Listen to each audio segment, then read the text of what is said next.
Welcome to Get Serious. We're at Serious Land Capital. We've funded over $6 million worth of land deals with industry-leading 41% operating margins.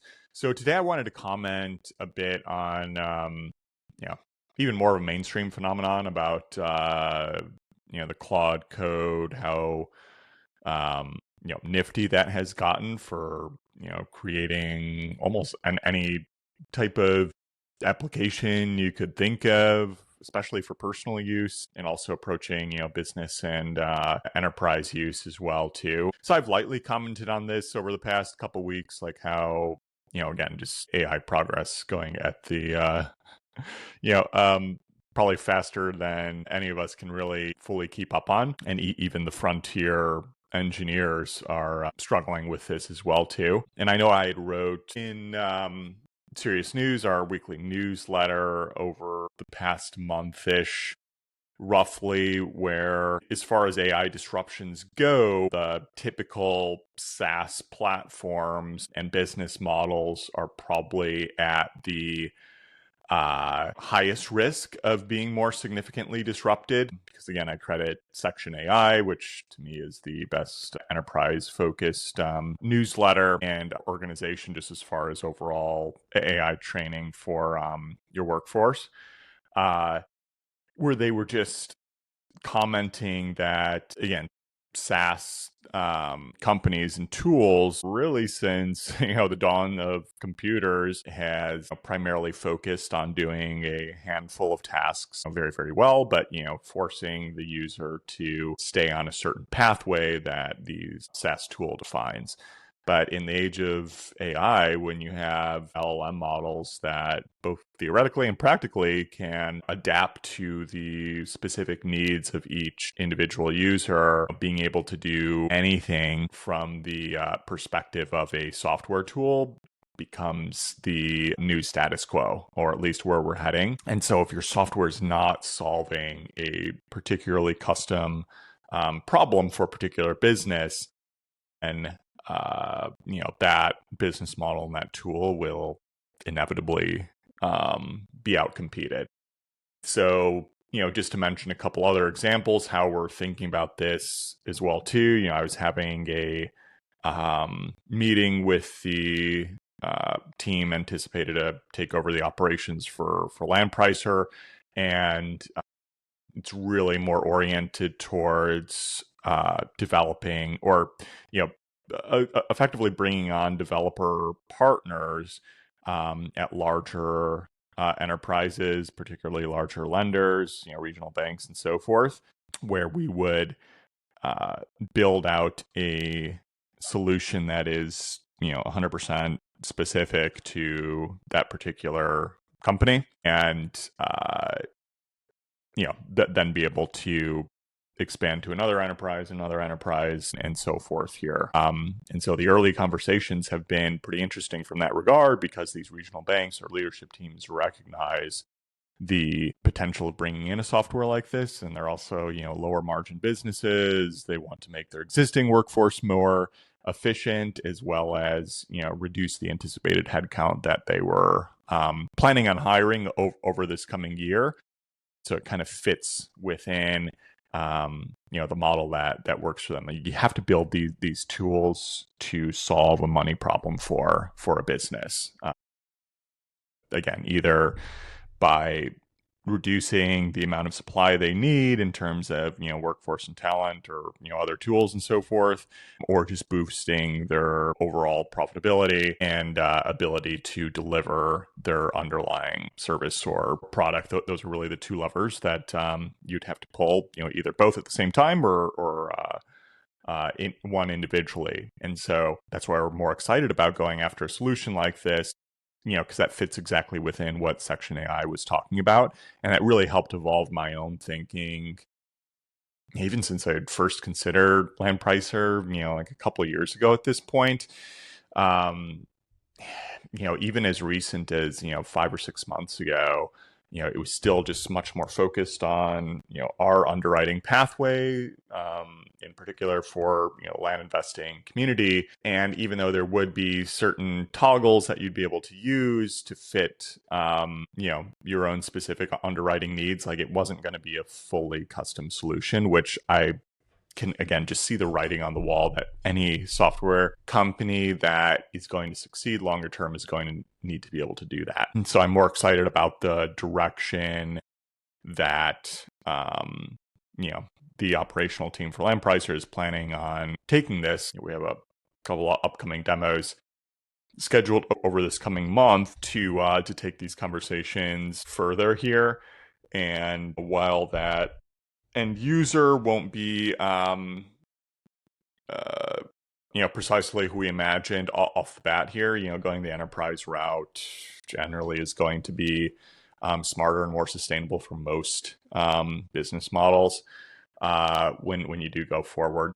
It's like Hormozy always points out, is like go for the, you can either go for the richest customers in your particular segment or be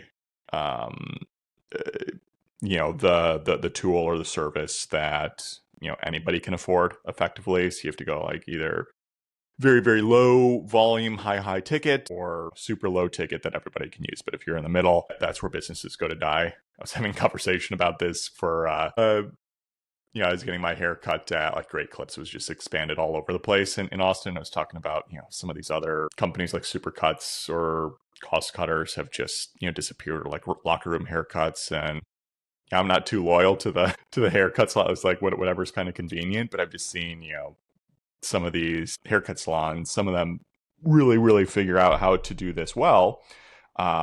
Figure out their model where Great Clips is a cheaper product, but it's able to service a whole bunch more people. Or you have the salons that are going to be higher priced, but are able to offer a more premium serving, whereas like the other ones, other brands that I mentioned, they were trying to do something in between, and they've just been out competed and been going out of business or being bought out. So I mean, you see this in any type of industry, and you're going to see this in the software space as well too, and honestly within the land space as well. You have a whole bunch of people doing tons of volume, or probably higher priced properties on average, but in between it just becomes harder business model to sustain. So a lesson from that perspective. And so that's all to say how we're thinking about it from our future approach for Landpricer. Again, whether I'm in the day-to-day or not, I'd like to see something like that succeed.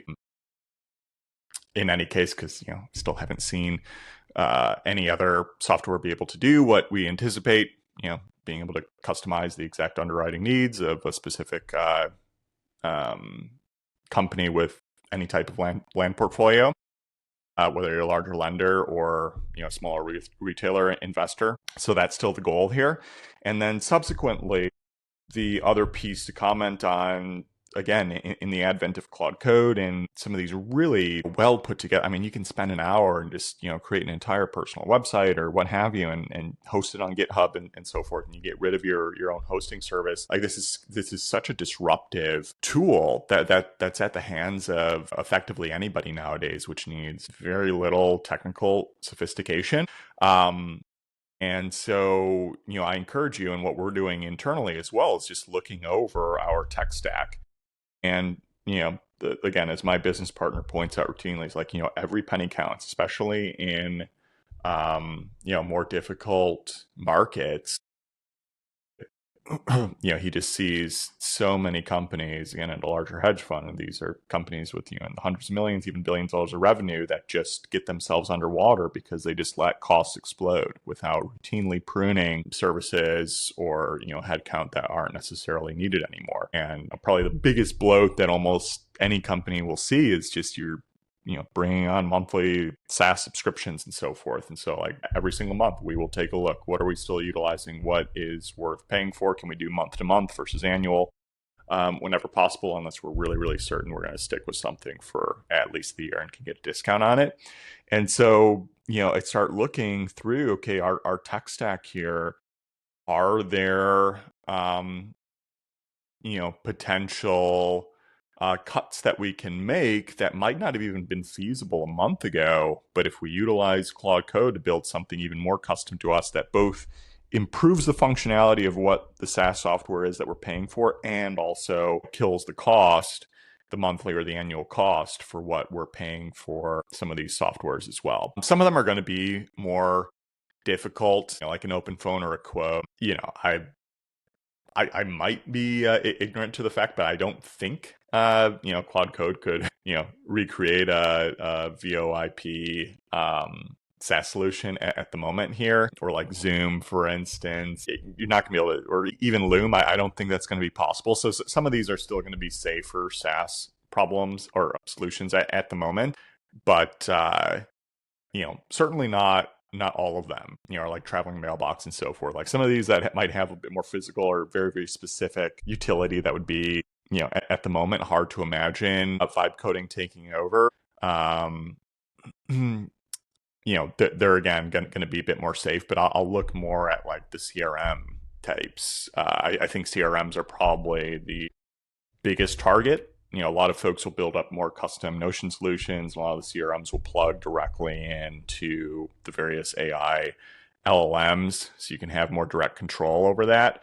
But it's like, okay, why are you going to be paying a large, and CRMs tend to be more the expensive subscriptions for a lot of businesses.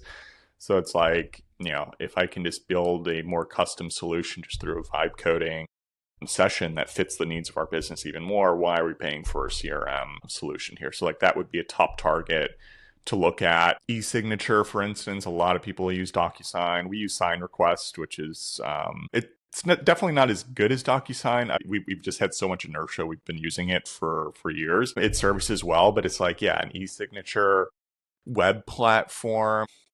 How difficult would that be to recreate and potentially even be faster for filling in certain templates and maybe even connecting into our CRM so we don't need to repeat the work and so forth? Can we save and consolidate more, time and effort on behalf of our staff to get some of this done? And I know some of the CRMs will already do this. Like, this is, something that's 5 to 10 years old at this point. Nevertheless, I'm mentioning our specific situation at hand here too. Like those are key targets that I would initially look at. And then, probably the website design at the moment. We don't pay a ton for both our web hosting, but, we have a web designer with SEO kind of assistance there. It does really solid work, and that's been great for our lead flow. But that is something like, longer term, are the LLMs just going to be able to optimize that, where it's like, why even have any, web designer or SEO specific human talent compared to just having a custom solution for your own business? Like, you have to be able to think where, again, the puck is heading here and what these tools can start doing. And you don't really know until you start experimenting with them. I think you'd be surprised, but I certainly have been over the past couple of weeks. Or like, again, like task management, Asana, people throwing in Notions. I know it can like kind of combine with CRMs there, but those would be other areas that, might be able to be disrupted over the short to medium term here. So, again, those are just a couple examples within our business where I think, you have the lower hanging fruit to where it's going to be more difficult. You can probably look at your own business and see, okay, where can we really start to chop down our overhead here? And maybe you have, talent, human talent that's specifically handling some of these solutions that might not be as necessary anymore either. So you have to look at it from multiple perspectives here. Again, I just think this is where the future of work is going, especially more white collar behind the computer type of jobs.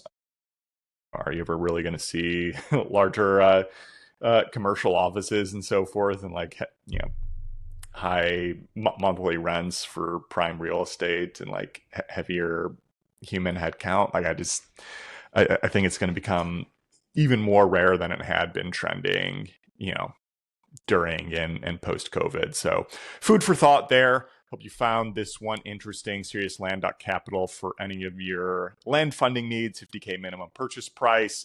Looking forward to next time. Subscribe and share, everybody. Take care now. Bye.